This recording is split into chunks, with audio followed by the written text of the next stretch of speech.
Well, we got the championship conference playoffs this weekend. Georgia has been number one for a long period of time. They're going to play upstart LSU in the SEC title game. I don't think LSU has a prayer, and their quarterback, Jaden Daniels, the Arizona State transfer, has an ankle injury. I think Georgia romps. It's interesting. Georgia's not a dominant offensive team. Pretty good quarterback, manages the game, Stetson Bennett. He doesn't throw for 420 yards, but he's always in the 250 range, and he has 2 to 3 touchdowns, and they run the ball, and they play defense, and the Dogs play more defense. They're really, really good. Mm-hmm. So I think Georgia's going to stay number one, and I think they win the SEC playoff game. Atlantic Coast Conference, these are for guys that didn't make it. Clemson's had a really bad second half of the season. They're going to play North Carolina in the ACC championship game. The big issue in Clemson is their California quarterback has failed them. They've always had great quarterbacks that make things happen down the field. Has not happened with DJ Uiagalelei. That's a big disappointment at Clemson. If they're going to become a national power upper echelon, they're going to have to solve the quarterbacking problem next year. So that's in the ACC. You've got the Big 12. Upstart TCU. What a job Sonny Dykes has done.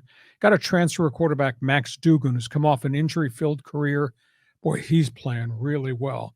And lost and all that, the guys who wear purple on defense, they beat your brains out. TCU is a really good team. Now, they're going to play Kansas State. That won't be an easy day. K-State's got a 50-year quarterback who transferred from Nebraska, Adrian Martinez. They don't have any sexy names, any national names you'd recognize outside of the quarterback. And K-State has just gotten progressively better, and better as they played the back half of the schedule. Can they beat TCU? Can they beat TCU's defense? I don't think so, but I think that game's going to be closer than anybody realizes. You got Michigan, Purdue. Bad news for Michigan. Blake Corum, knee surgery this week. Star running back, 1,400-yard running back, gone. But they obviously are 2 or 3 deep behind him. That's a tough blow. Purdue's had a nice season, but Purdue is not on the same level of Michigan. And I don't think, in all honesty, Harbaugh's going to let his guys have any type of a letdown at this point in the season. So that's who they are. And I'll get to the Pac-12.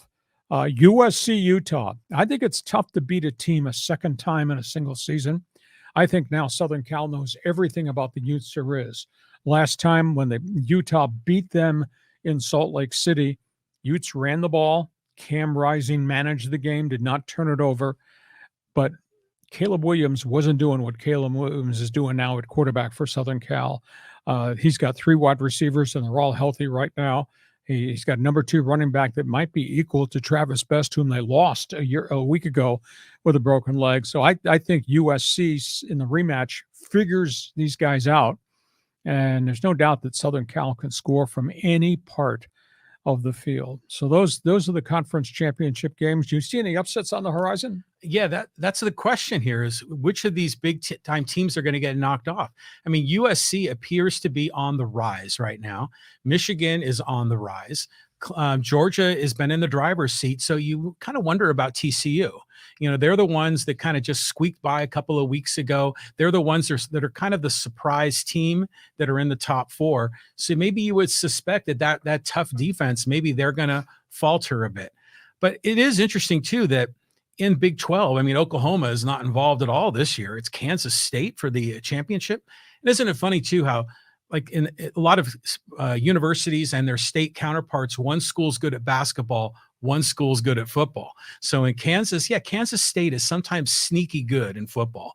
So they could be the team to knock off the Horned Frogs. It'll be interesting. Now,